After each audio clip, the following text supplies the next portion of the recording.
नमस्कार, स्वदेश एजेंडा देख रहे हैं आप और मैं हूं आपके साथ राखी। अमेरिका, इजराइल और ईरान के बीच बढ़ते तनाव के कारण मध्य पूर्व में ऊर्जा संकट गहरा गया है। हार्मुज जल मध्य में व्यवधान और कतर द्वारा एलएनजी संचालन रोकने से वैश्विक गैस और तेल आपूर्ति प्रभावित हुई है, जिससे एशिया में ईंधन की कीमतों में तेजी की संभावना है और भारत पर भी प्रभाव पड़ सकता है। देश में एलपीजी संकट देखने को मिल रहा है और इससे निपटने के लिए सरकार ने भी तुरंत कदम उठाए हैं। भारत में गेल ओएनजीसी को गैस प्रोडक्शन बढ़ाने का आदेश दिया गया है। उधर कैबिनेट बैठक में प्रधानमंत्री नरेंद्र मोदी ने मंत्रियों और मंत्रालयों को निर्देश दिया कि वे साथ मिलकर काम करें ताकि पश्चिम एशिया में जारी संघर्ष का असर देश के नागरिकों पर कम से कम पड़े। उन्होंने सभी अहम मंत्रालयों को किसी भी संभावित चुनौती के लिए पूरी तैयारी सुनिश्चित करने का निर्देश दिया है। ऐसे में अब इन समस्याओं से निपटने के लिए प्रयास लगातार जारी हैं, लेकिन यदि ये युद्ध नहीं रुका तो स्थितियां और बिगड़ सकती हैं। ऐसे में भारत को किस रणनीति से चलना होगा और देश इससे ज्यादा प्रभावी ना हो, इतना ज्यादा यहां इसका प्रभाव ना पड़े, इसके लिए क्या किया जाए, इसी पर हम विस्तार से करेंगे चर्चा। उससे पहले देखिए ये रिपोर्ट।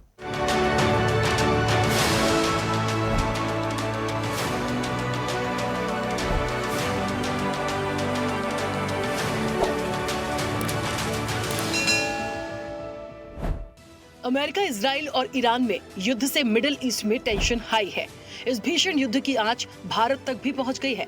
ग्लोबल एनर्जी क्राइसिस ने देश में एलपीजी संकट पैदा कर दिया है और अचानक स्थिति इतनी बिगड़ गई है कि शहर शहर एलपीजी सिलेंडर के लिए लाइनें लगी नजर आ रही हैं।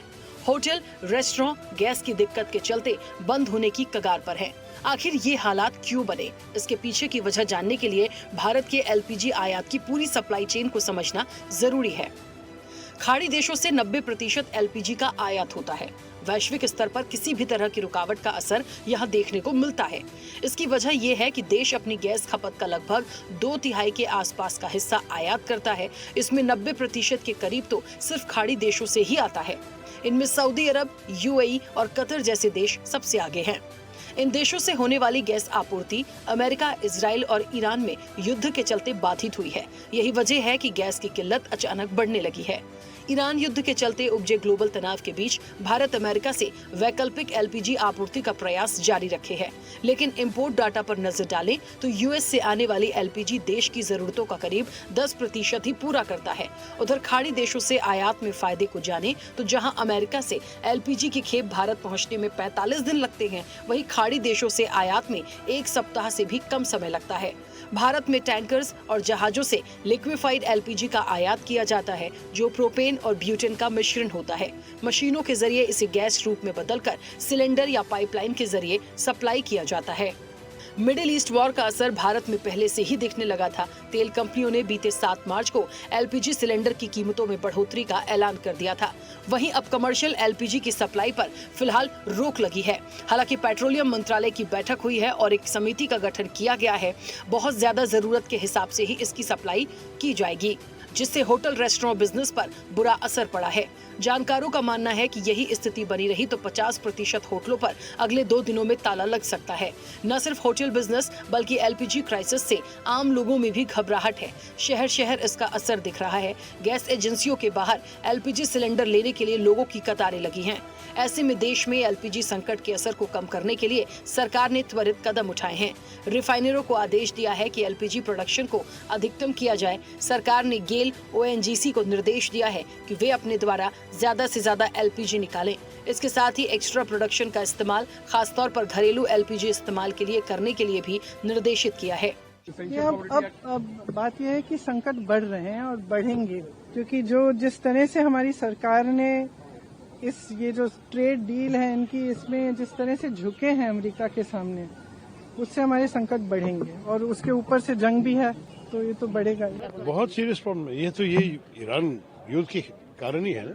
लेकिन मुझे अभी पार्लियामेंट शुरू होने दीजिए, मैं बता नहीं करने दे रहे हैं जो ऑयल क्राइसिस है। और हाँ, देखिए आपको मालूम है कि दाम भी बढ़ा जा रहे हैं, हर अवेलेबिलिटी भी नहीं है, दाम भी बढ़ते जा रहे हैं। जो हमारी विदेश नीति है, भारतीय जनता पार्टी की सरकार में विदेश नीति को गिरवी रख दिया गया है।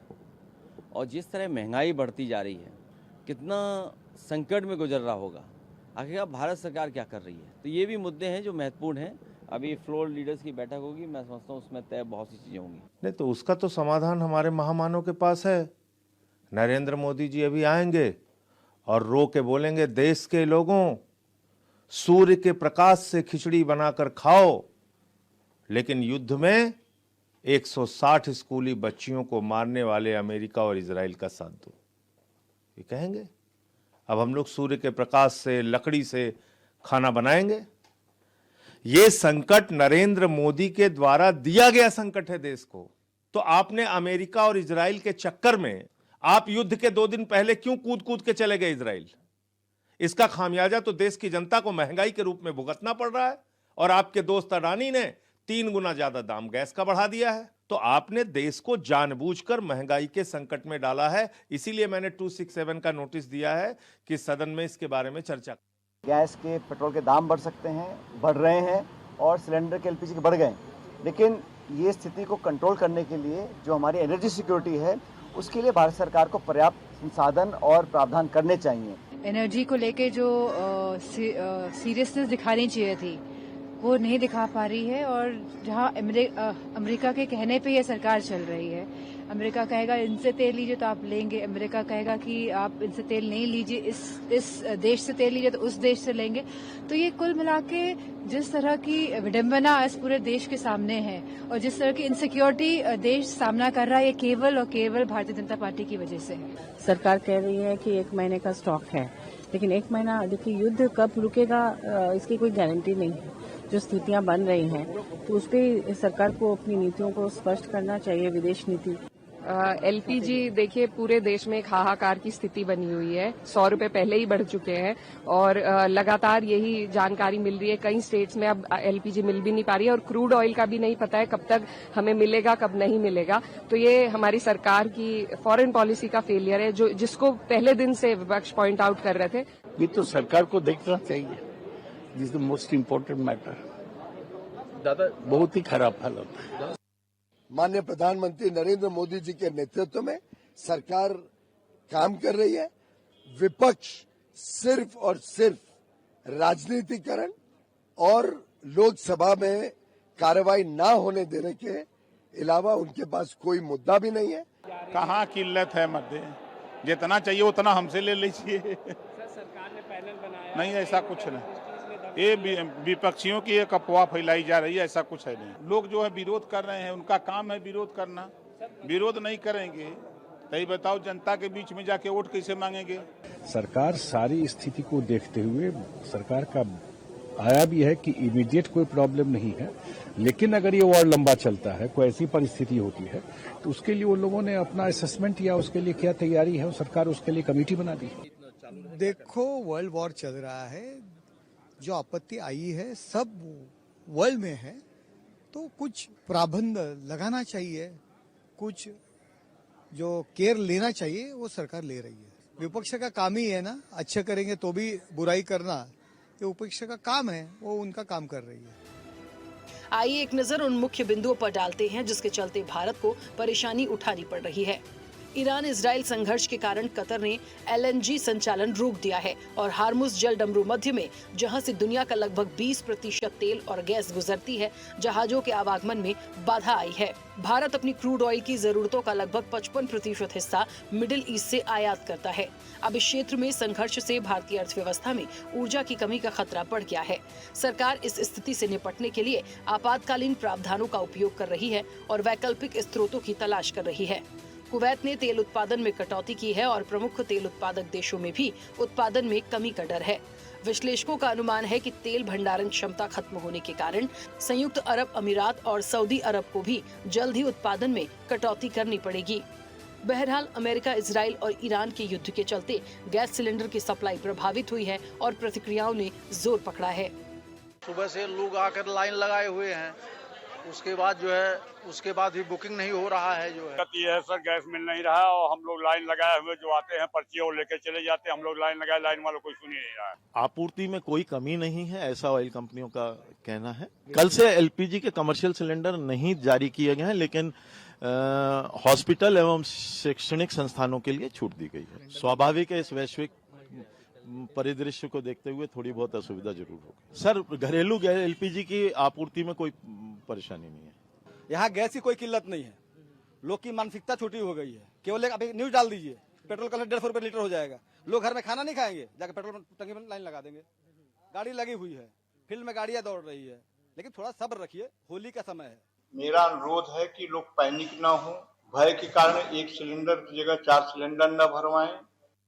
कई व्यापारियों का ऐसा मानना है कि ब्राजील, पश्चिम अफ्रीका और अमेरिका से माल की आपूर्ति संभव है, लेकिन एशिया पहुंचने में 1 महीने से अधिक का समय लगता है और माल ढुलाई की बढ़ती दरों के बीच ये अधिक महंगा है। उधर अमेरिका, इजराइल और ईरान जंग के 11वें दिन ईरान ने कहा कि वो 1 लीटर तेल भी बाहर नहीं जाने देगा।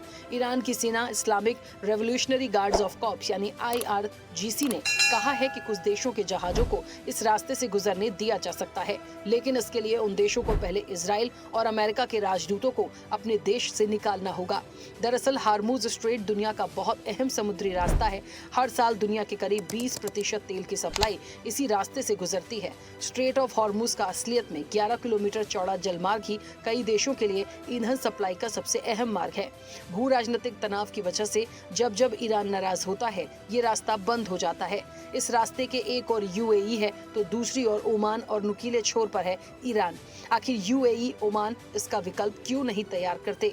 फारस की खाड़ी और अरब सागर के बीच स्थित स्ट्रेट ऑफ हार्मूज एशिया के कई देशों के लिए रणनीतिक और सामरिक रूप से सबसे अहम जलमार्ग है। दुनिया का लगभग 5वें हिस्से का कच्चा तेल इसी संकरे रास्ते से होकर गुजरता है और अलग अलग देशों तक पहुंचता है। फिर इस तेल की रिफाइनिंग होती है। उसके बाद ये तेल हमारे आपकी कारों और बाइक में पहुंचता है और इसका दूसरा इस्तेमाल होता है। ऐसे में अब गैस को लेकर संकट गहराता जा रहा है और तेल को लेकर भी यही स्थिति रही तो जनता पर महंगाई की मार भी पड़ेगी। ऐसे में न जंग रुक रही है और न ही गैस और तेल की पूर्ण सप्लाई को लेकर कोई रास्ता नजर आ रहा है। बस प्रयास जारी हैं। ऐसे में क्या होगी भारत की रणनीति और गैस सिलेंडर को लेकर शुरू हुआ हाहाकार कब थमेगा, ये देखने वाली बात होगी। चैनल हेड RP श्रीवास्तव के साथ एग्जीक्यूटिव एडिटर राखी वर्मा की रिपोर्ट।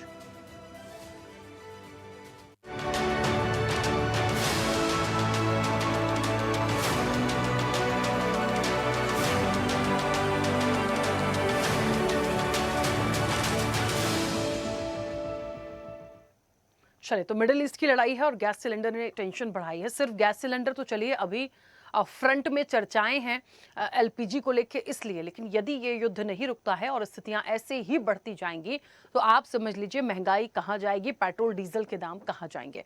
तो बहुत बड़ा एक विषय हो गया है। हमें इन सारे सिनेरियो को भारत के परिप्रेक्ष्य में समझने की जरूरत है, क्योंकि पहले ये था कि जिस तरीके से दूसरी कंट्रीज की ये जंग है, अब उसकी आंच जो है भारत पर धीरे धीरे आनी शुरू हुई है, क्योंकि यदि हम इफेक्ट करेंगे तो फिर कहीं ना कहीं हम भी उस बीच में हैं। तो कैसे इसका समाधान निकलेगा, चर्चा पर चलते हैं। मेहमान जुड़े हैं, सबसे पहले आपका परिचय करा दें। भारतीय जनता पार्टी का पक्ष रखेंगे विवेक श्रीवास्तव।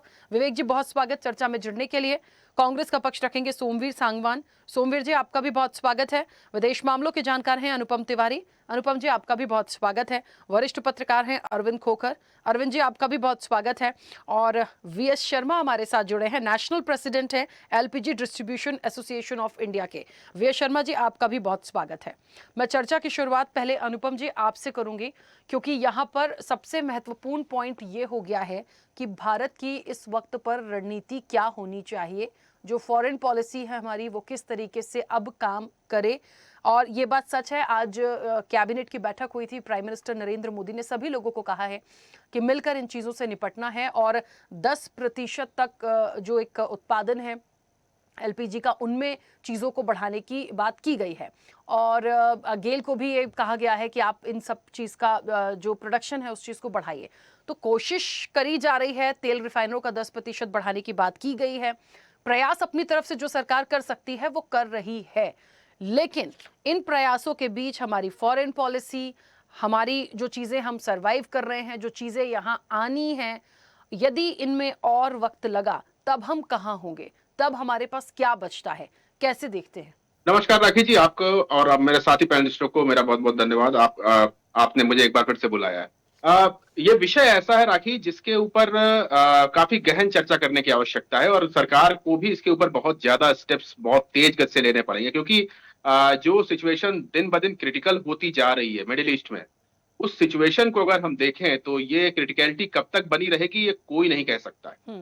ये युद्ध कब तक खींचेगा, कितना लंबा खींचेगा, कोई नहीं कह सकता है। और ईरान जिस तरह से लड़ाई से पीछे हटने की कोई जल्दबाजी नहीं दिखा रहा है, तो उसको देखकर ये साफ लगता है कि अभी मिडिल ईस्ट के अंदर ये जो अभी जो हालात हैं ये शायद इससे बदतर भी हो सकते हैं। और पूरी दुनिया में जो हाहाकार अब मचना शुरू हुआ, चाहे शेयर मार्केट्स को देखें, चाहे हम क्रूड ऑयल को देखें या फिर प्रोडक्शन लाइन को देखें, हमें ये भी ध्यान रखना चाहिए कि बात सिर्फ हम एलएनजी और क्रूड ऑयल की कर रहे हैं, लेकिन इसका पूरा इम्पैक्ट आपके तमाम सेक्टर्स पर पड़ रहा है, मैन्युफैक्चरिंग पर जबरदस्त पड़ रहा है। क्रूड ऑयल के बारे में अगर आप थोड़ा सा रिसर्च करें तो ये एक वो विषय है जो कि भारत भर में कम से कम 6000 प्रोडक्ट्स में काम आता है, उनकी मैन्युफैक्चरिंग में। अब आप समझिए, क्रूड ऑयल ही नहीं मिलेगा तो पेट्रोल, डीजल और गैस के अलावा ये जो 6000 तरह के प्रोडक्ट होते हैं, जिसमें आपकी दवाइयां शामिल हैं, जिसमें आपके यूरिया शामिल है, जिसमें और तमाम तरह की चीजें हैं, जहां पर क्रूड ऑयल को इस्तेमाल होता है, वो सब चीजें आपको परेशानी में डालने वाली हैं आने वाले दिनों में। तो भारत सरकार एक अगर जैसा आपने पूछा था कि डिप्लोमेसी के तौर पर हम क्या कर सकते हैं, तो हमारे हाथ देखिए बहुत बंधे हुए हैं। हमारे हाथ इस तरह से बंधे हुए कि हमारे पास अब ऑप्शंस बहुत ज्यादा बचे नहीं है। रशिया का एक ऑप्शन हमारे पास है, जिसको हमने शायद कुछ कम किया था, उस पर हम फिर से उसके साथ हम व्यापार शुरू कर रहे हैं। इसको बहुत ज्यादा तेज गति से करना पड़ेगा, लेकिन रशिया ने भी यहाँ पर हमारी बाहें मरोड़ी हैं और वो अपना क्रूड ऑयल अब डिस्काउंट में नहीं देगा, अपनी एलएनजी अब डिस्काउंट में नहीं देगा, वो हमको मार्केट रेट पे देगा और शायद इससे हमें आर्थिक नुकसान झेलना पड़ेगा। इसके अलावा जो डिफरेंट जो देश हैं उनसे आपको बार बार मिलना पड़ेगा जहां से आप ये एनर्जी ला सकते हैं, क्योंकि एनर्जी आपको बहुत जरूरी है। अब आप अमेरिका की तरफ से थोड़ा सा उसको जैसा आपने रिपोर्ट में बताया था कि भले ही आप वहां से खरीदें, ज्यादा मात्रा में खरीदेंगे, लेकिन वो जो लॉजिस्टिकल चार्ज होगा, वहां से सामान को लेकर के आना होगा, वो इसी कीमत को बढ़ाएगा।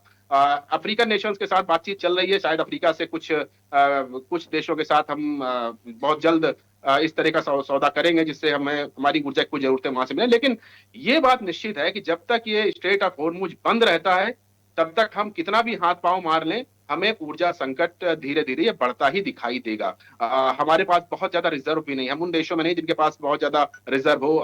सरकार ने खुद माना है 7 से 8 हफ्ते तक हमें चिंता करने की आवश्यकता नहीं, लेकिन अगर ये युद्ध उतना खिंच जाता है तो हमें चिंता करना लाजमी हो जाएगा, क्योंकि 140 करोड़ लोगों का पेट भर पाना, उनके लिए ऊर्जा जरूरतें उपलब्ध करा पाना इतना आसान नहीं रहने वाला है। तो विदेशी मुझे लगता है कि अब सरकार को क्रिटिसाइज करने का कोई औचित्य नहीं बनता है, क्योंकि सरकार को हम कई चीजों पर कटघरों में खड़ा कर सकते हैं। पिछले कुछ महीनों से कई सारी आपत्तियां जताई जा सकती है कि सरकार ने जिस तरह से प्रीएम्प्टिव सोच नहीं दिखाई है, और ये नहीं दिखाया है कि हम पहले से ही चीजों को भांप लेते हैं। हम रिएक्शनरी मोड में चले गए हैं, जब चीजें घटित हो जाती है हम उनका रिएक्शन करना शुरू करते हैं और फिर उसके बाद अपने हाथ पांव मारते हैं। तो अब वही सिचुएशन आ गई है। अगर हमने कुछ महीने पहले ये चीज इसका अंदाजा लगा लिया होता, शायद हम भी ये मान बैठे थे कि युद्ध तो होगा, लेकिन अगर युद्ध होगा तो 5-6 दिन में खत्म हो जाएगा, शायद हमने ये अंदाजा लगाया था और उसके बाद चीजें सामान्य हो जाएंगी, लेकिन ऐसा नहीं होता हुआ दिख रहा है। तो कठिन है, दौर कठिन है राखी जी, और इससे निपटने के लिए सरकार को मुझे लगता है कि डिप्लोमेसी लेवल पर ही और तमाम राजनयिकों के साथ मीटिंग करके, अलग अलग देशों के साथ संपर्क साध के कुछ हमारी ऊर्जा जरूरतों को आपको पूरी करानी पड़ेंगी, और इसके अलावा कोई चारा है नहीं। बिल्कुल ठीक है। अनुपम जी वापस आऊंगी मैं। वीएस शर्मा जी मुझे सुन पा रहे हैं? वीएस शर्मा जी मेरी आवाज पहुंच रही है? अनम्यूट करिए सर। हाँ वीएस शर्मा जी, क्योंकि एलपीजी को लेके जितना एक तनाव और एक टेंशन तो है, कहीं ना कहीं देश भर में लगातार चीजें हो रही हैं। युद्ध रुकेगा नहीं, फिलहाल दूर दूर तक कोई आशंका नहीं देखते हैं, लेकिन जो स्थितियां निर्मित हुई हैं, जो सरकार की तरफ से अब कोशिश की जा रही है कि इन चीजों को ठीक किया जा सके, और कोशिश यही है कि कोई ऐसी स्थिति ना हो कि बहुत ज्यादा ही हाहाकार हो जाए, लेकिन जो सिचुएशंस बनी हैं उसे कैसे देखते हैं? असल में यदि जानने की कोशिश करें कितनी बड़ी परेशानी ये है, या फिर कितने समय तक हम इसको संभाल सकते हैं? मैंने आज दिन में भी ये बात बताई है कि मैं तिवारी जी बहुत अक्षर विद्वान है, मैं थोड़ा सा उनको अपडेट करूंगा कि हम क्रूड से एलपीजी नहीं बनाते हैं, बहुत मात्रा में हम एलएनजी जो आती है, ब्यूटेन और प्रोपेन, हमारे इंपोर्ट होता है ब्यूटेन और प्रोपेन हम लेते हैं, और वो घरेलू काम में आती है। Basically liquefied petroleum gas butane और प्रोपेन का मिश्रण है, तो हम सीधा ब्यूटेन और प्रोपेन ही परचेज करता है भारत गल्फ देशों से, और उससे हम एलपीजी में इस्तेमाल करते हैं, क्योंकि क्रूड से बहुत कम 5 या 6% से ज्यादा जो है उत्पादन होता नहीं है, और बहुत कॉस्टली पड़ता है क्रूड से निकालना। तो क्रूड ऑयल से एलपीजी का बहुत ज्यादा संबंध नहीं है। केवल गेल आपका विजयपुर या जो गैस अथॉरिटी ऑफ इंडिया है, वो पीएनजी से ब्यूटेन प्रोपेन निकाल करके एलपीजी अलग करती है। और इसीलिए 5 तारीख को एक कुशाक मित्तल साहब जो director petroleum and natural gas हैं, उस दिन उन्होंने 5 तारीख को ही एस्मा आवश्यक वस्तु अधिनियम 1955 की धारा 3 के तहत ये ऑर्डर जारी किया कि अब देश में जो भी उत्पादन होगा इसका गैस का, वो केवल उससे अधिकतम ब्यूटेन और प्रोपेन निकाली जाएगी और केवल उसका डोमेस्टिक उपयोग होगा।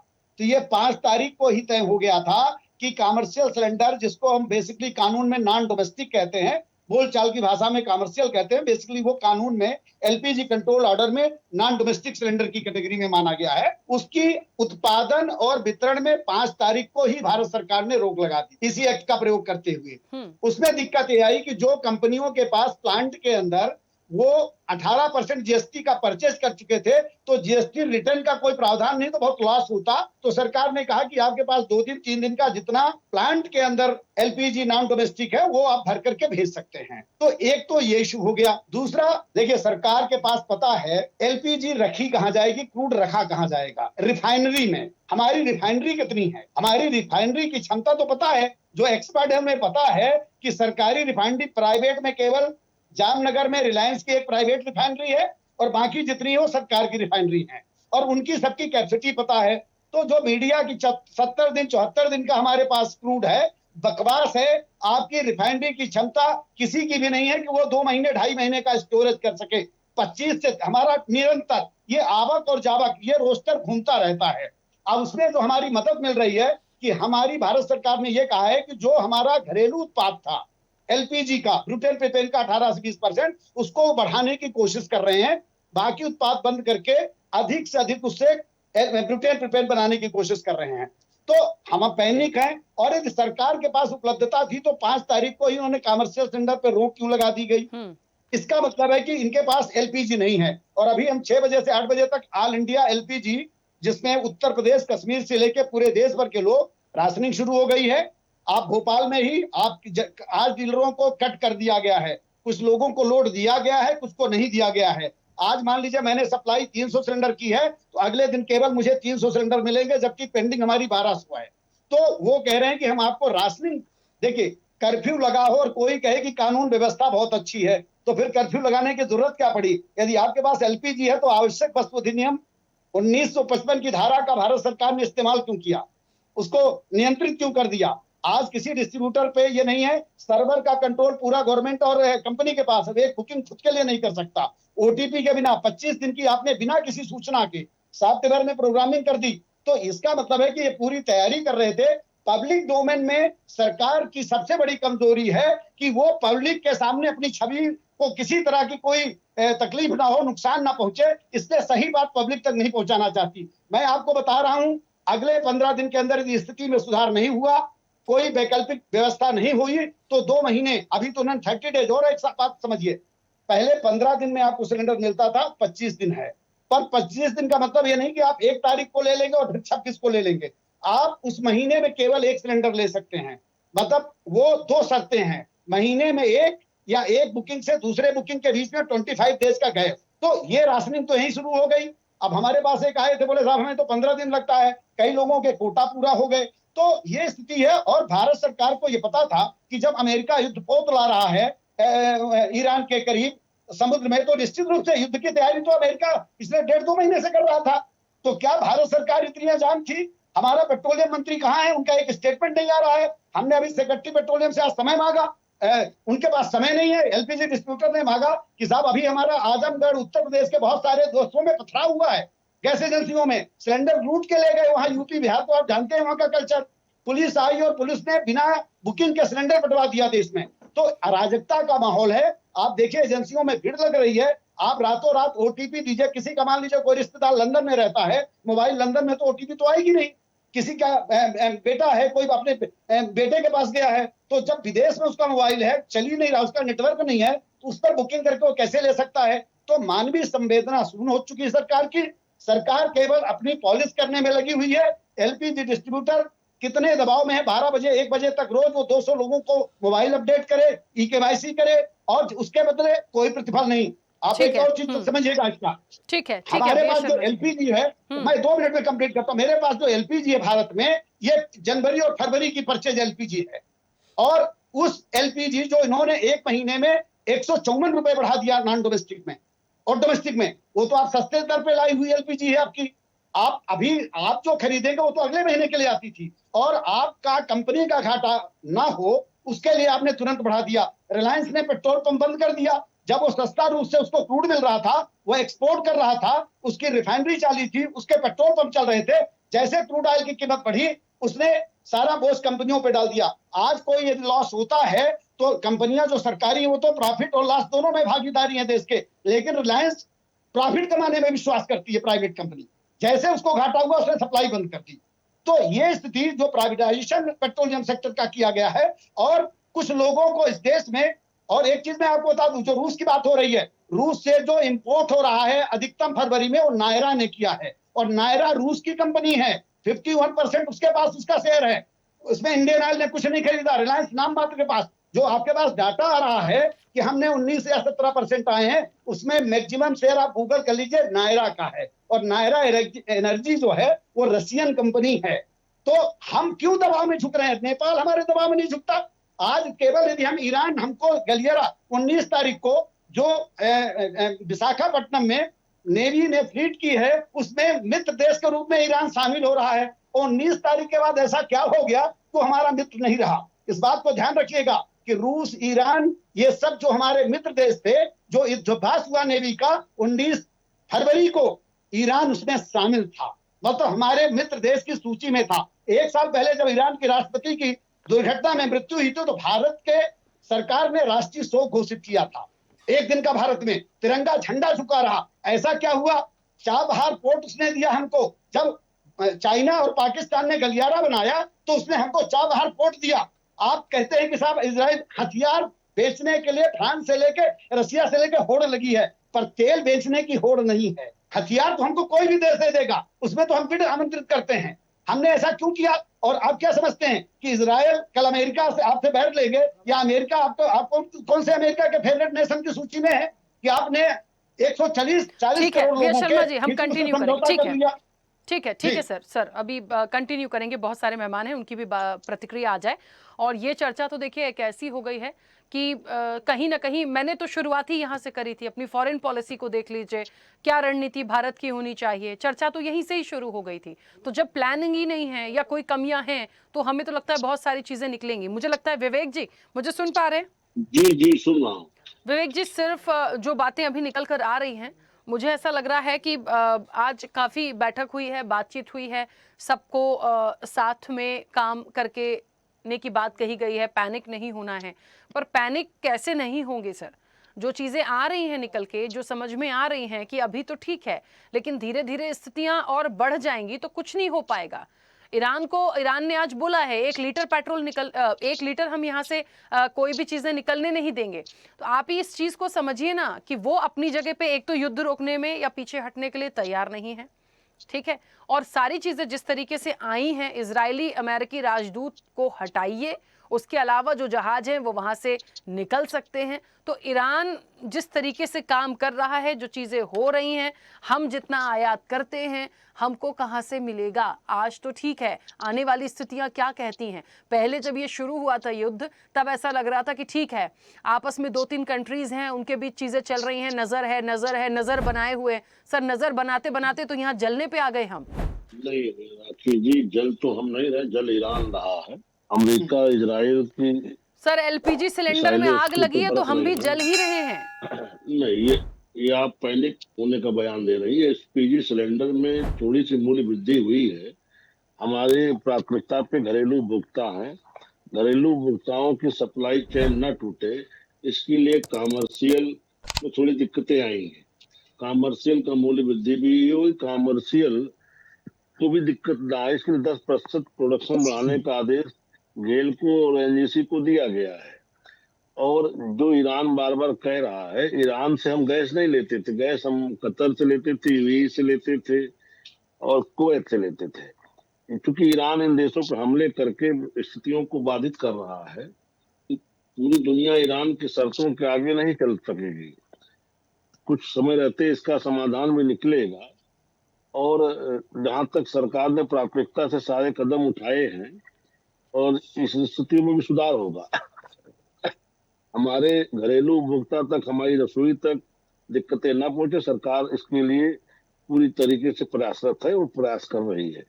स्थितियां सुधर जाएंगी, पैनिक होने की आवश्यकता नहीं। इसलिए 21 दिन की बुकिंग डेट बढ़ा के 25 दिन की गई है कि लोग पैनिक होकर के सिलेंडर ला करके घर रखने का काम ना करें। आपूर्ति मिलती रहेगी, कोई दिक्कत नहीं आएगी। जी विवेक जी, बहुत एक आम भाषा में आपने कह दिया कि सप्लाई मिलती रहेगी, चीज़ें आती रहेंगी, लेकिन जो स्थिति अभी वीएस शर्मा जी बता रहे थे, क्योंकि वो तो एक नेशनल प्रेसिडेंट है LPG distributor association of India के, तो उनकी बातों को भी तो समझिए। वो शायद इस विषय पे हमसे ज्यादा एलपीजी को लेकर जानकार होंगे, जो वो सिचुएशन बता रहे हैं। फिर विवेक जी, हेलो विवेक जी सुन पा रहे हैं मुझे? हाँ, अपना प्रश्न दोहरा दे, फिर से दोहरा दे। मैं ये कह रही हूँ विवेक जी कि जो वीएस शर्मा जी ने अभी तक अपनी बात रखी, वो हमसे ज्यादा जानकार होंगे आज गैस सिलेंडर वाले विषय पर। तो उन्होंने तो बहुत सारी ऐसी चीजें बताई हैं जिस पर काम करने की जरूरत है। फिर उस पर सरकार विवेक जी, आवाज नहीं आ रही आपकी, मुझे लग रहा है कुछ नेटवर्क इश्यू है। सरकार जी, हाँ बोलिए, फिर से बोलिए। सरकार इन सारे विषयों पे बारीकी से निगाह रखे। सरकार ने प्राथमिकता पे इन चीजों पे कार्रवाई शुरू की है और इसके परिणाम भी आ जाएंगे। उनकी जानकारी अपनी जगह ठीक हो सकती है, लेकिन सरकार के पास सारे फीडबैक है, सरकार उस पर कार्रवाई कर रही है। ठीक है, चलिए सभी लोगों की प्रतिक्रिया आ जाए, फिर मैं वापस आती हूँ। सोमवीर जी मुझे सुन पा रहे हैं? जी राखी जी। सोमवीर जी, कैसे इस विषय को देखते हैं? एक पक्ष कहता है बहुत सारी खामियां हैं, बहुत सारी चीजों पर पहले से जागरूक होना चाहिए था क्योंकि अमेरिका का युद्ध था। दूसरी तरफ ये कहा जा रहा है कि चीजों को ठीक करने की बात हो गई है, तेल रिफाइनरी में 10% के उत्पादन का इजाफे की बात की गई है, तो सब कुछ ठीक हो जाएगा, कहीं कोई सप्लाई बाधित नहीं होगी। अब तीसरा सवाल ये आता है कि जो सड़कों पर हाहाकार है या जो तोड़फोड़ हो रही है एजेंसियों के बाहर, उनका क्या करेंगे? अब उनको कैसे समझाएं? राखी जी, आज मैं आपके इस प्रश्न पे आ रहा हूं, लेकिन आज सबसे जो बड़ा क्राइसिस है ना देश के अंदर, गवर्नमेंट की क्रेडिबिलिटी पर बहुत बड़ा क्राइसिस है। आज जब पार्लियामेंट का सत्र होता है तो मैं देखता हूं उसमें विदेश मंत्री जी आते हैं और एक सुओ मोटो मतलब कि स्टेटमेंट देके चले जाते हैं। पहले लोकसभा में देते हैं, फिर राज्यसभा में जाके दे देते हैं। वो मतलब हालांकि पहले तो इसके लिए बीएससी जो बिजनेस एडवाइजरी कमेटी होती है उसके जरिए विपक्ष को इन्फॉर्म किया जाता है कि आज के दिन का ये बिजनेस लिस्टेड है हाउस के अंदर। वो बिना बताए वो मतलब कि एक मैसेज पढ़ के चले जाते हैं। चोरी छुप के निकलने का ये तरीका होता है और उसमें वो बताते हैं कि मतलब पूरे देश को मालूम है कि 1 करोड़ भारतीय जो है इन गल्फ कंट्रीज और इनमें फंसे हुए हैं, और वो बताते हैं हमने 60,000 को इवैक्यूएट किया है।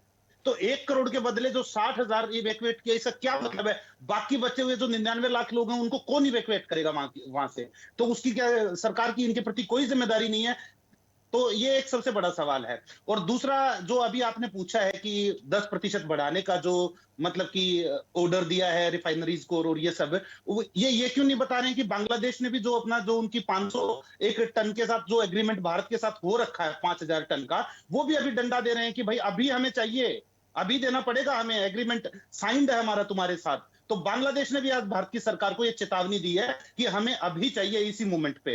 तो भारत सरकार का उस पर क्या स्टांस रहने वाला है, ये भी हमें जानने की चीज है। और ये जो जिस प्रकार का क्राइसिस देश में अभी हो रहा है एलपीजी सिलेंडर्स को लेकर या पेट्रोल डीजल को लेकर, ये भारतीय जनता पार्टी की सरकार चीजों को छुपाने में बहुत माहिर है और इनकी जो ये नियत और हमेशा जो इनके पैंतरे रहते हैं, इसी की वजह से आज देश में पैनिक फैला हुआ है।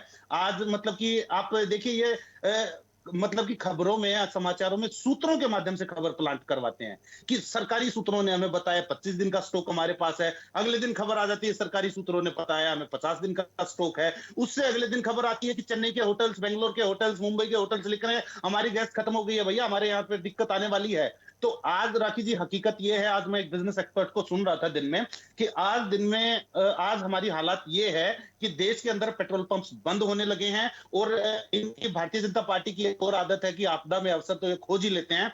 मैं अपने हरियाणा के मेरे एक मित्र की आपको बताता हूं कि मुझे दिन में फोन आता है कि जो गैस एजेंसी हैं उसके नाम से सिलेंडर बुक करवा के और मतलब कि क्या है कि मतलब बड़े बड़े होटलों को इनको सप्लाई करने में, कालाबाजारी करने में लगे हुए हैं। तो आप ये देखिए कि किस प्रकार के आम घरेलू लोगों पर किस प्रकार की मार पड़ने वाली है। अगर राखी जी आपके नाम से कोई सिलेंडर बुक करके इसी हालत में कोई बड़े बड़े होटलों को सप्लाई कर देगा तो कल को ये त्रासदी आगे बढ़ेगी। आप अपने नाम से बुक कराना चाहेंगी तो सरकार एकदम से हाथ खड़ा कर देगी कि भाई आपके नाम से तो बुक है, हमने तो दे दिया आपको। तो इस प्रकार की कालाबाजारी के अवसर भारतीय जनता पार्टी ने खोज लिए हैं और BS शर्मा जी ने बहुत अच्छी बातें की थी कि ईरान के साथ और रशिया के साथ जो हमारी दोस्ती थी और किस प्रकार से मतलब कि एक फ्लरिश कर रहे थे साथ साथ ये देश, लेकिन उन दोस्तियों को बर्बाद करने का सारा श्रेय प्रधानमंत्री को जाता है। रशिया के साथ जो हमारा एक इतना अच्छा एग्रीमेंट था कि डिस्काउंट पर वहां से हमें तेल मिलता था, लेकिन अब रशिया ने भी कह दिया कि अच्छा बेटा अमेरिका की गोद में जाके ज्यादा बैठ रहे हो, हम वो डिस्काउंट तुम्हें नहीं देंगे। तो रशिया भी अब पूरा पैसा वसूल कर रहा है कि भाई ठीक है, बहुत हो गई दोस्ती, एक तरफा दोस्ती में हम अब बेवकूफ नहीं बनने वाले हैं। अगर तुम्हें अमेरिका इतना प्यारा है तो तुम उसको देखो, हम अपना हित देखेंगे। रशिया ने भी अपना डिस्काउंट अब बंद कर दिया है देना। स्ट्रेट ऑफ हॉर्मुज में हमारे 38 शिप के खड़े हैं और ईरान ने बोला 1 लीटर भी इधर से हिला के दिखा दो तुम, अगर तुम्हारे किसी के अंदर भी हिम्मत है तो। जो भी मतलब कि गल्फ कंट्रीज है उनको वार्निंग दी है कि तुम्हारे यहां से शिप तभी निकलेंगे कि क्या बोलते हैं, जब तुम मतलब कि यहां से अमेरिकी और इजरायलियों को बाहर खदेड़ दोगे। जब तक कोई भी अमेरिकी इजरायली तुम्हारी धरती पर हमें दिखेगा, तुम मतलब 1 लीटर तेल यहां से निकाल कर दिखा देना। तो ये चीज बोला है। तो आप देखिए कि एक समय होता था जब 93-94 के समय की मैं पढ़ रहा था चीजें कि OIC जो ऑर्गेनाइजेशन ऑफ इस्लामिक कंट्रीज है, जिसमें लगभग 57 देश हैं, उनमें से 56 देश ऐसे मतलब कि वो रेजोल्यूशन पास करते थे कि कश्मीर पर पाकिस्तान का अधिकार होना चाहिए। उस OIC के खिलाफ जाकर, हालांकि उस OIC में ईरान भी शामिल है ऑर्गेनाइजेशन ऑफ इस्लामिक कंट्रीज में, लेकिन उस OIC के खिलाफ जाकर मतलब कि हमेशा खमनेई साहब ये पास करते थे कि नहीं, कश्मीर पर सिर्फ और सिर्फ भारत का हिस्सा है। तो इतने हमारे अच्छे संबंध हमेशा से ईरान के साथ नहीं है। और ये संबंध खराब होना कब से शुरू हुए? जब ये 12 दिन का पिछला युद्ध चला था इजराइल के साथ और ईरान के साथ, ईरान और इजराइल के साथ जो युद्ध चला था, इसमें भारतीय जनता पार्टी और प्रधानमंत्री नरेंद्र मोदी जी की सरकार ने कोई भी बयान मतलब कि ऐसा नहीं दिया ईरान के पक्ष में। तो फिर जाकर हमारे ऊपर ऑपरेशन सिंदूर हुआ, उन्होंने भी वही स्टैंड ले लिया कि भाई ठीक है, तुम भी नहीं बोले, हमारा चल रहा था तो हम भी नहीं बोल रहे तुम्हारे लिए। तो मतलब इस तरह से धीरे धीरे करके यूं ही कोई मतलब कि दोस्त दूर नहीं होता है। तो भारतीय जनता पार्टी की सरकार ने और प्रधानमंत्री मोदी जी ने यह काम करने का काम किया है। मैं आज जब इतिहास के पन्ने पलटता हूं तो बड़ा गर्व होता है जब वो अध्याय पढ़ता हूं कि जब भारत और पाकिस्तान का युद्ध चल रहा था तो क्या बोलते हैं, निक्सन ने बोला था इंदिरा गांधी जी को कि भाई पाकिस्तान पर हमले आप बंद कर दो, नहीं मैं 7वां बेड़ा हिंदुस्तान में मतलब पाकिस्तान भेज रही हूं भारत पर हमला करने के लिए। तो इंदिरा गांधी जी ने बोला था कि 7वां से 17वां भेज दे, लेकिन क्या है, हमें मत सिखा कि हमें अपने देश की रक्षा कैसे करनी है। हमारे देश की रक्षा के लिए मुझे जो करना होगा मैं करूंगी। तो कहां हमारे प्रधानमंत्रियों का यह साहस होता था और कहां आज इजराइल की एक संसद में जाके वो एक पट्टा पहना देते हैं गले में। इजराइल के विपक्ष के नेता बोल रहे हैं कि हमें नहीं पता था ये हमारे देश का मेडल है क्या। यार लिपिड जो करके नेता है उनके, वो ऐसे बोले कि हमें नहीं पता था इतने सालों से कि हमारे देश में भी ऐसा कोई मेडल होता है क्या। वो पट्टा पहन के हम आ रहे हैं और खुश हो रहे हैं कि भाई हमारा ये, मतलब आप देखिए कि किस रसातल में आज हमारी विदेश नीति जा चुकी है। मतलब कितना शर्म की बात है। और मैं तो बड़े गर्व से कहता हूं कि भाई मैंने तो बोला है कि हमने भारत का इतिहास पढ़ा है, ईरान हमारा बहुत सच्चा दोस्त है। मैं तो क्या बोलते हैं, इस्लामिक कल्चरल सेंटर में और ईरानियन एम्बेसी में भी जाके वो कंडोलेंस मैसेज भी जाके साइन करके आया था कि भाई जो खमनेई साहब की मौत के ऊपर उन्होंने ओपन की थी अपनी एम्बेसी में कि भाई जो भी भारतीय आकर जो उनको श्रद्धांजलि देना चाहे खमनेई साहब को, वो आकर अपना एक रिमार्क लिख सकते हैं। तो उसमें भी मैंने मतलब कि अलविदा आप भारत के बहुत अच्छे दोस्त रहे और ऐसा करके मैं तो एक भावुक मैसेज लिख के लाया था। क्योंकि 30 या 35% इस प्रधानमंत्री को वोट मिला है, 65% वोट इसको नहीं मिला है। मैं बोलना चाहूंगा कि जिस प्रकार की कायरता एप्स्टीन फाइल्स आने के बाद खुलनी शुरू हुई है प्रधानमंत्री जी की, इन्होंने देश की नाक को दिन प्रतिदिन कटाने का काम किया है। आप देखिए ये सिलसिला कब से शुरू होता है, ऑपरेशन सिंदूर में सीजफायर की घोषणा ट्रंप करता है, टैरिफ पे टैरिफ बढ़ाता जाता है ट्रंप, इनके मुंह से चू नहीं निकला। भारतीयों को विमानों में बेड़ियों से बांधकर भेजा, इतना बड़ा अपमान देश का आज तक मतलब कि कभी इतिहास में आज तक नहीं है। नहीं राखी जी देखिए ये गंभीर विषय, मुझे 1 मिनट का समय दीजिएगा। तो जिस तरह से भारतीय जनता पार्टी की सरकार ने और नरेंद्र मोदी जी के घुटने टेके हैं, मैं शर्मिंदा हूं एक भारतीय होने के नाते कि आज मेरा देश कहां लाकर इन्होंने खड़ा कर दिया है। ये गोडसे की औलादों ने जो हमारे देश को रसातल में भेजने का काम किया है, एक बतौर भारतीय मुझे इसमें बड़ा शर्मनाक महसूस होता है। मैं अपने देशवासियों से कहना चाहूंगा कि देश में पेट्रोल और डीजल का, गैस का भयंकर संकट है। भारतीय जनता पार्टी आपके घरों को अंधेरे में डालने जा रही है। कृपया करके मतलब कि आप लोग अपना अपने इंतजाम रखें। नहीं, भारतीय जनता पार्टी और कोई भी सही इंफॉर्मेशन की आप इनसे उम्मीद मत कीजिए। देश में पेट्रोल पंप्स बंद हो रहे हैं और देश में भयंकर किल्लत होने जा रही है और हमारी सरकार के पास इसका कोई रोड मैप नहीं बचा है। ठीक है, अरविंद जी मुझे सुन पा रहे हैं? जी राखी जी। अरविंद जी कैसे इस विषय को देखते हैं, क्या करने की जरूरत है? देखिए सबके अपने अपने मत हैं, हर पहलू का स्वागत है क्योंकि बात देश की है, यहाँ के लोगों की है, एलपीजी सिलेंडर्स की और हर व्यक्ति की जरूरत की भी है। कैसे इस विषय को देखते हैं?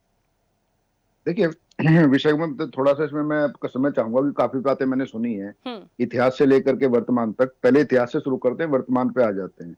71 से शुरू कर लेते हैं। जो सो कॉल्ड हमारी जीत हुई थी उसमें जब जिस तरह से पाकिस्तान के 90,000 सैनिकों को बिना किसी समझौते के, बिना किसी दबाव के छोड़ा गया था, उसके कारण क्या थे, जिस दिन इसमें तफसील से जाएंगे बात पता चल जाए। जहां तक ईरान की बात है, 65 के वॉर में, 71 के वॉर में ईरान पाकिस्तान के साथ खड़ा रहा है। इसके अलावा जब धारा 370 हटी, एक खामनेई साहब का ट्वीट था कि जो इसमें पाकिस्तान के साइड उन्होंने ली।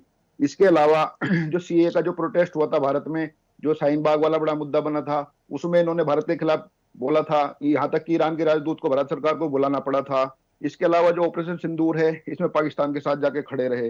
उसके बाद वोट बैंक के चक्कर में कौन किसको देवता बना लेता है, कौन किसको जो है ना देवदूत बना लेता है, उससे मुझे कोई मतलब है नहीं। बाकी विदेश नीति है, देश चलाता है, देश की सुरक्षा के चलते विदेश नीति चलनी चाहिए, वोट बैंक के हिसाब से नहीं चलनी चाहिए। किसी भी नेता का, किसी पार्टी का जब देश भर में लखनऊ से लेकर कश्मीर तक, कश्मीर में नारे लगे कश्मीर बनेगा हिजबुल्ला, ये हिजबुल्ला वही है जो ईरान ने पैदा किया है इजराइल पे हमला करने के लिए। अब वही ईरान की नारे लग रहे हैं कि ईरान कश्मीर बनेगा हिजबुल्ला। ये हम क्या मतलब क्या दर्शाना चाहते हैं। रही बात तेल की, देखिए तेल और ऑयल जो हमारा फिलहाल जो क्रूड और एलपीजी की बात है, हमारे साथ एलपीजी के जो डिस्ट्रीब्यूटर के जो संघ के वो भी थे, शर्मा जी भी थे हमारे सम्मानीय, उन्होंने कुछ आंकड़े दिए। कुछ आंकड़े मैं भी आपको दे देता हूं। देखिए 2014 से पहले जो हमारे पास जो स्ट्रेटेजिक जो मतलब कि ऑयल, जो क्रूड ऑयल है, इसको स्टोर करने की फैसिलिटी सिर्फ एक थी विशाखापट्टनम में। अब हमारे पास दो है, एक मंगलुरु में, एक पादरू में, और जो दूसरी बन रही है। इसके अलावा जो होते हैं दो तरह के ऑयल रिजर्व होते हैं किसी भी देश के पास। एक होता है स्ट्रेटेजिक, मतलब अगर सब कुछ ही बंद हो जाए तो देश युद्ध तो लड़ पाए, वो हमारे पास फिलहाल 9 से 10 दिन की है। इसके अलावा होती है जो घरेलू, और दूसरी जो रिफाइनरियों के पास होता है वो है हमारे पास 60 दिन की। और देखिए बिल्कुल छिपा हुआ कोई सच नहीं है, कोई इसमें कोई मतलब ये इस चीजों को छुपाने की जरूरत नहीं, ना सरकार छुपा सकती, ना कोई छुपा सकता। ना तो हम तेल उत्पादन करते हैं, ना गैस का उत्पादन, ये हमारी बाहर से आती है, बाहर की परिस्थिति हमारे पास है ही। 60 दिन तक की बिल्कुल ये मान के चलिए, 60 दिन तक हमें दिक्कत होगी नहीं। लेकिन अगर युद्ध 20 से 25 दिन खिंचता है तो दिक्कत सबको होगी, और उस सबको दिक्कत होने का मतलब पूरे देश को ही दिक्कत होगी, पूरी दुनिया को दिक्कत होगी। दुनिया से हम अलग है नहीं। जो अभी इसके अलावा जैसे सरकार ने भी जो एस्मा लगाया है, एस्मा लगाने का जो कारण है, देखिए हमारे यहाँ आपको ध्यान है एक बार कि नमक की अफवाह फैल गई थी कि नमक की शॉर्टेज होने वाली है, तो बड़े बड़े स्टोर से नमक खाली हो गया था। अब यही काम यहाँ पे हो रहा है कि लोग जो है ना, जो पानी की टंकी होती है ना, जो छतों पे रखी जाती है, पानी की टंकियों में हजार की लीटर की टंकियों में डीजल पेट्रोल भरवा रहे हैं, बिना सोचे कि गर्मी आने वाली है, अगर उसमें हल्की सी चिंगारी लग गई तो क्या उसके अंदर क्या होगा। देखिए एक इस देश में जो है ना, जो गिद्धों की एक इंडस्ट्री है, गिद्धों को मिले जो नेगेटिविटी जो फैलाते हैं, जो सैडिस्टिक लोग होते हैं, जिसको पर पीड़ा में बड़ा आनंद आता है। कुछ लोग जो मैं सुन रहा हूं उनको लग रहा है कि भाई जैसे सरकार तो आती जाती रहेगी, आज प्रधानमंत्री मोदी है, जहां तक ये आंकड़ा है कि 65% इन लोगों के खिलाफ है। 65% एक आदमी के पास कहां गए हैं वोट भी? अगर 35% एक आदमी के पास है तो बाकी के पास बिखरे, उनको नोट कर देख ले, किसी को तो 12% भी नहीं है। तो आंकड़ों की जो बाजीगरी होती है कई बार ये बड़ी गलत होती है। दूसरी बात यह है कि जो ईरान का मसला है, जो ईरान को जो कहा जा रहा है कि इसमें हिम्मत हो निकाल के देखी जाए, अब जो ईरान की जो हरकतें हैं उसको देख करके अब लगता है कि अमेरिका जो कर रहा है अब ठीक कर रहा है। क्योंकि इस तरह के देश जो है, जो जहां पे नागरिकों को पैदा होते ही सिखा दिया जाता है कि तुम्हारा जन्म परलोक के लिए हुआ, वहां तुम्हें बेहतर उरे मिलेंगी, ऐसे देश के पास ना तो न्यूक्लियर बम होना चाहिए। और जिस तरह के हमले पड़ोसी देशों पे कर रहा है, ये तो मुझे लग रहा है कि इजराइल और अमेरिका मानवता के लिए बहुत अच्छा कर रहे हैं।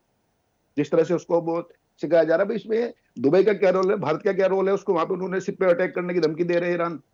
देखिए विदेश नीति, किसी भी देश को अपने ऊपर हमले का बचाव करने का अधिकार है, इसमें कोई दो राय नहीं होनी चाहिए। लेकिन हमले का बचाव करते करते तुम हर चीज को धार्मिक बना देते हो, वो एक बड़ी गंभीर बात है। अब तेल की दिक्कत है भारत के अंदर, जो सिलेंडर वाली बात है। एक हाँ इसमें जरूर बात आई है कि जो एलपीजी जो डिस्ट्रीब्यूटर हैं, एलपीजी जो डीलर हैं, उन्होंने एक खेल करना शुरू कर दिया है। जैसे अफवाहें फैल रही हैं, कुछ खबरें दिखा रहे हैं मीडिया में। देखिए मीडिया का एक रोल होता है, मीडिया में भी एक होती है, एक आप चेन्नई का एक फोटो दिखाएंगे एक एजेंसी का, उसी चेन्नई के अंदर आपको लगभग 3,500 एजेंसी होंगी, आप एक पे लाइन लगी दिखा देंगे, बाकी को लगेगा वाकई में शॉर्टेज है। नमक का उदाहरण मैंने आपको दिया ही है कि नमक के साथ क्या स्थिति हुई थी। तो उसमें हो क्या गया कि डीलरों ने बहुत सारे लोगों के शहरों में जिनके यहाँ जो पाइप वाली गैस आ गई है, उनके कनेक्शन बचे हुए हैं अभी भी, तो उनकी बुकिंग जरूर उन्होंने स्टार्ट कर दिया इसका फायदा उठाने के लिए। देखिए अरविंद जी बिल्कुल आपका स्टेटमेंट गलत है, मैं आपको करेक्ट कर दूं। ऑनलाइन बुकिंग हो रही है, रजिस्टर्ड मोबाइल से हो रही है, आप करेक्ट हो जाइए। केवल रजिस्टर्ड मोबाइल से बुकिंग हो सकती है, डिस्ट्रीब्यूटर की बुकिंग ब्लॉक हो गई है। अरे सर, गलत स्टेटमेंट दे रहे हैं, गलत स्टेटमेंट दे रहे हैं आप केवल ऑनलाइन बुकिंग अपने रजिस्टर्ड मोबाइल से कर सकते हैं और ओटीपी के बिना पोस्टिंग नहीं होगी। सुनिए शर्मा जी सुनिए, जिन लोगों के शहरों में जो पाइप गैस आई हुई है, क्या है कि आप भाषण दे रहे हैं, आप सरकार आप गलत स्टेटमेंट दे रहे हैं। आज इंडियन ऑयल ने भोपाल में आधी गैस एजेंसियों को लोड नहीं दिया। आप मैं नंबर भेजता हूँ, मिस्टर चावला को लगा लीजिए। भोपाल के अंदर आधे डीलर को सप्लाई नहीं मिली है।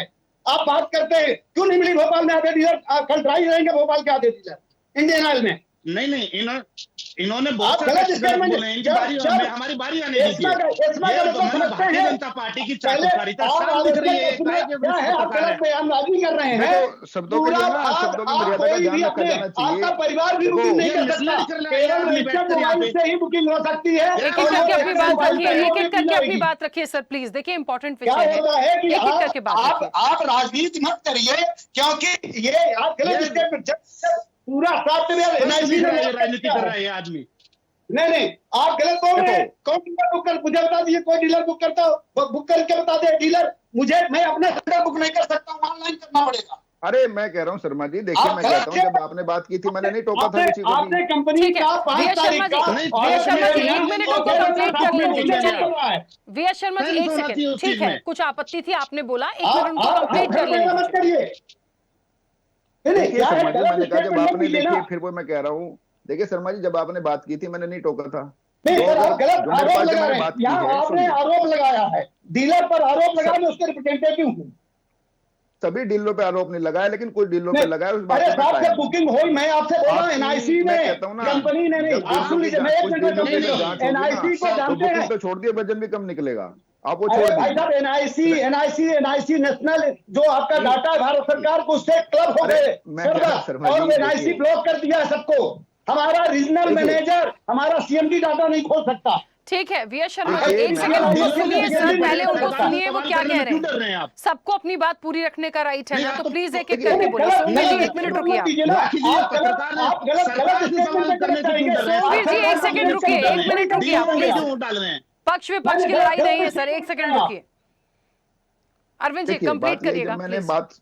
देखिए जब मैंने बात सुनी थी ना, तो मैंने किसी के साथ मैंने व्यक्तिगत तौर पे हुआ था, मैंने कुछ फैक्ट्स रखे हैं जिनमें फैक्ट ये है जो मैंने ऑपरेशन सिंदूर की बात की हो, सीए की बात की हो, जो सीए के प्रोटेस्ट हुए थे, धारा 370 जिसकी बात की, 65 की लड़ाई की बात की, 71 की बात की है। इसके अलावा मैंने ये कहा कि 2014 से पहले भारत में एक ही जो है वो जो क्रूड ऑयल की जो विशाखापट्टनम में स्टोरेज फैसिलिटी थी, अब 3 है। इनमें से कोई भी बात अगर गलत हो तो मैं अपने आप को करेक्ट करने के लिए तैयार हूँ। इसके बाद रही बात जो व्यक्तिगत आरोप पर, जब उसे बचा जाना चाहिए, चाहे किसी से हम सहमत हो या ना हो। मैं किसी के बीच में बोला ही नहीं था भाई। ये जो मैंने 5 पॉइंट बताया, राकेश जी फिर रिपीट कर देता हूँ। 65-71 सीए का प्रोटेस्ट, धारा 370, ऑपरेशन सिंदूर।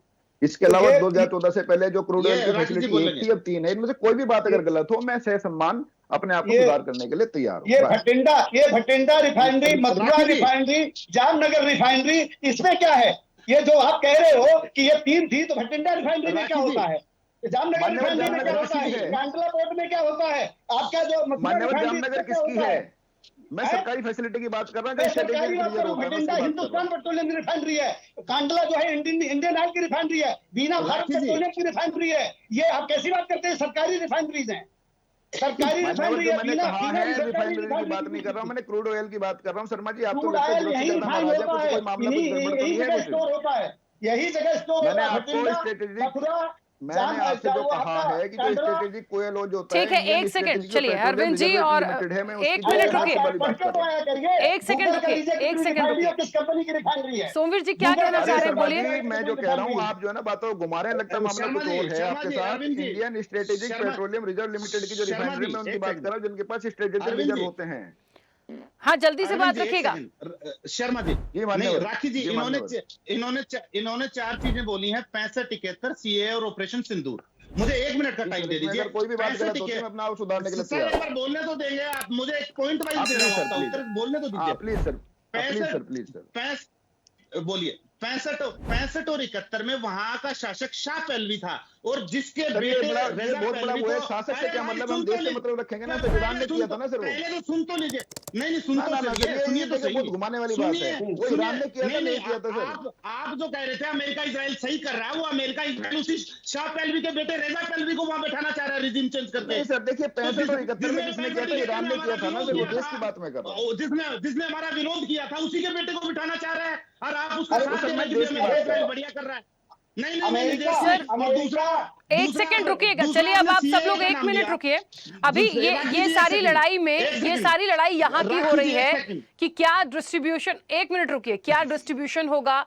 गवर्नमेंट जो कह रही है 10% हमने तेल रिफाइनरी में एलपीजी का उत्पादन बढ़ाने के आदेश दिए हैं, क्या उससे चीजें ठीक हो जाएंगी? दूसरी बात, तीसरी चीज सबसे अहम है, जो चीजें ब्लॉक कर दी गई हैं ईरान की तरफ से, स्टेट ऑफ हॉर्मूज पे, एक तरफ यूएई, एक तरफ ओमान, बीच में सब कुछ बंद, 1 लीटर भी तेल नहीं ले जाने दूंगा, जो शिप्स खड़े, वो चीजों को भी तो समझिए। जब वही चीजें सॉर्ट आउट नहीं होंगी तो यहां आएंगी कहां से? और कोई दूसरा ऑप्शन नहीं है हमारे पास, आसमान से डायरेक्ट नहीं आ जाएगा भारत में। और मुझे लगता है इसका बेहतर जवाब अनुपम जी देंगे। अनुपम जी, ये वाकई मैंने इसीलिए कहा था, फॉरेन पॉलिसीज को समझिए। रोकिए आपने, राखी जी मेरी बात बीच में रोकी आपने, मैं कंप्लीट कर रहा था उस समय। 1 सेकंड सोमवीर जी, 1 सेकंड रुकिए ना। अनुपम जी, राखी, फॉरेन पॉलिसी की आप बात कर रही हैं, तो इस समय जो मिडिल ईस्ट में चल रहा है उसके ऊपर सरकार को, मैंने पहले ही कहा था, बहुत प्रोएक्टिव होना पड़ेगा, चीजों को पहले से एंटिसिपेट करना पड़ेगा। और ये रिएक्शनरी हमारा जो हिसाब किताब है ना, चीजें घटित हो जाती हैं उसके बाद फिर हम रिएक्शन देना शुरू करते हैं, उससे अपने आप को परे हटाना पड़ेगा। विदेश नीति इसी को बोलते हैं, विदेश नीति इसी को बोलते हैं कि आपको एक ही समय में अमेरिका, इजराइल और ईरान तीनों के साथ दोस्ती रखनी पड़ती है। विदेश नीति इसको बोलते हैं कि आप सही को सही, गलत को गलत तो कहीं ही कहें, लेकिन उसमें अपने लिए जगह जरूर बना लें कि देखें कि हमें कहां से फायदा होने वाला है। और होर्मुज में अगर मैं जो कल तक की इंफॉर्मेशन थी कि होर्मुज स्ट्रेट के अंदर से जो निकल भी रहे हैं वो सिर्फ और सिर्फ चाइना के और रशिया के निकल रहे हैं, भारत के नहीं निकलने दिया जा रहा है वहां पे। क्यों ऐसा क्यों हो रहा है? क्योंकि भारत ने वो चीज नहीं किया जो कि रशिया और चाइना ने किया था। तो विदेश नीति इसी को बोलते हैं। आज इतने बड़े वैश्विक संकट में अगर किसी भी देश को फायदा है तो वो रशिया को फायदा हो रहा है, क्योंकि अब देखिए धीरे धीरे अमेरिका भी रशिया की जो सप्लाई चेन है उसको बहाल करने में लगा हुआ है। वो कह रहा है कि अब आप रशिया से, भारत भी तेल खरीद सकता है और जो बाकी जो देश थे, यूरोपियन नेशन थे, वो भी एनर्जी रशिया से खरीद सकते हैं। यानी कि रशिया का तेल बिकेगा, रशिया की एनर्जी बिकेगी और रशिया के बैंकों में पैसा आएगा और उस पैसे से फिर वो अमेरिका के दोस्त यूक्रेन के ऊपर हमला करेगा। तो ये देखिए इस तरह की होती विदेश नीति। रशिया को तो इससे फायदा ही फायदा है। रशिया को क्या प्रॉब्लम है? भारत इन सब चीजों को एंटिसिपेट नहीं कर रहा। क्यों नहीं कर रहा? क्योंकि हम 1965 1971 से आगे नहीं निकल पा रहे हैं। हम इतिहास में चले जाते हैं, हम फ्यूचर की बातें एंटिसिपेट नहीं करते हैं। ठीक है। नहीं राखी जी, मेरा भी अवसर था, आपने बीच में मुझे इंटरप्ट करके बोला है। बोलिए, जल्दी से बोलिए सर, जल्दी कंप्लीट करिए, समय हो गया और सब लोग ही बोलना चाहते हैं। नहीं 65 और 71 पे मैंने जवाब दे दिया था। मुझे सीए और ऑपरेशन सिंदूर पे जवाब देना था इनको।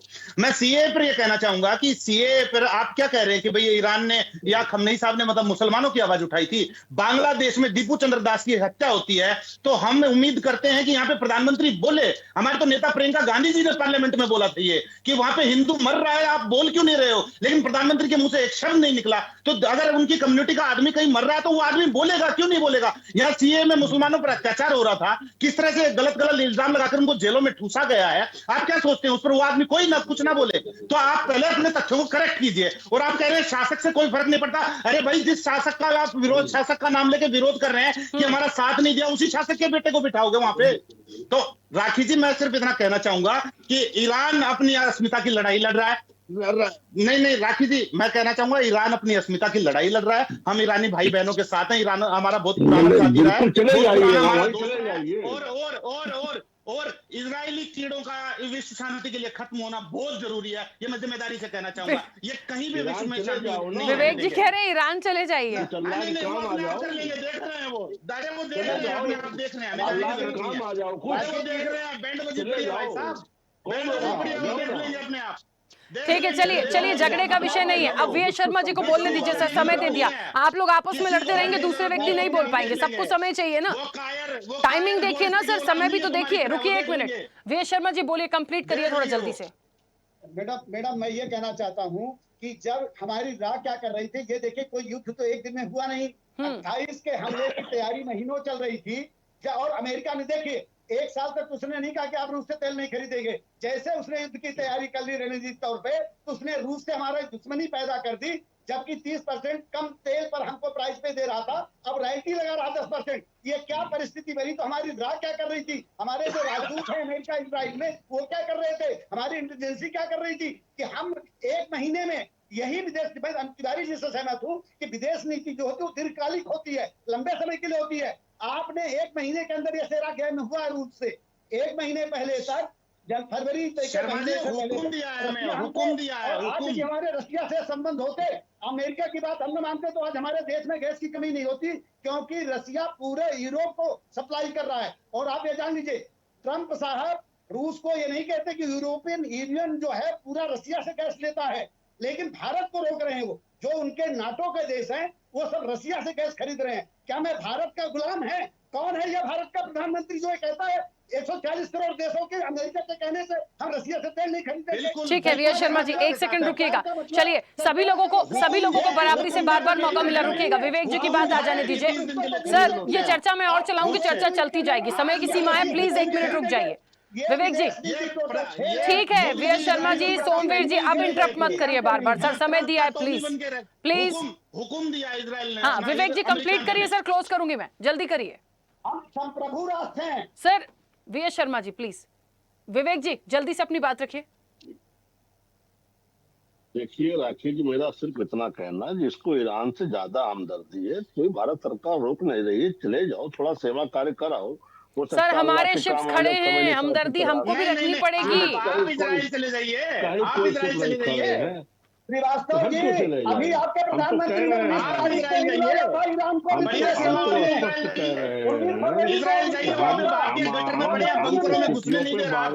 नियंत्रण बनाए हुए हैं।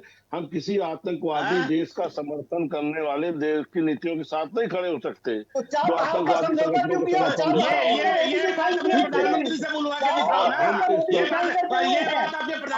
विवेक जी सुनिए, विवेक जी वो जो शिप्स रुके हैं, विवेक जी वो जो शिप्स रुके हैं उनको तो निकलवाइए। भारत कहाँ है बीच में? भारत ने क्या बिगाड़ा है ईरान का?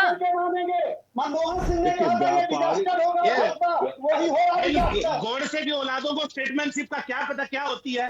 स्टेटमैनशिप क्या निकलवाएंगे वहां से तेल के टैंकर? गोडसे की औलादे कौन है, गांधी की औलादे कौन है, सबको मालूम है। चलिए अब आप लोग व्यक्तिगत रूप से गोडसे और गांधी पे मत आइए।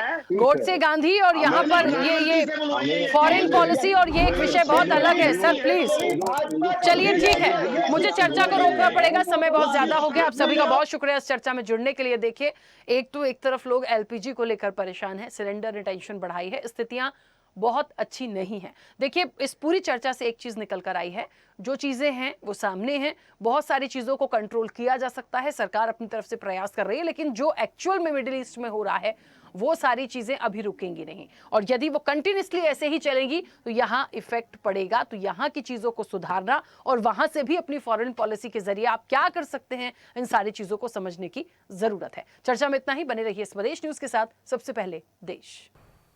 ऐसे ही वीडियोस के लिए लाइक करें, शेयर करें, फॉलो करें, YouTube पर जाकर सब्सक्राइब कर बेल आइकन दबाना ना भूलें। और ताजा अपडेट्स के लिए स्वदेशलाइव.com पर जरूर जाएं।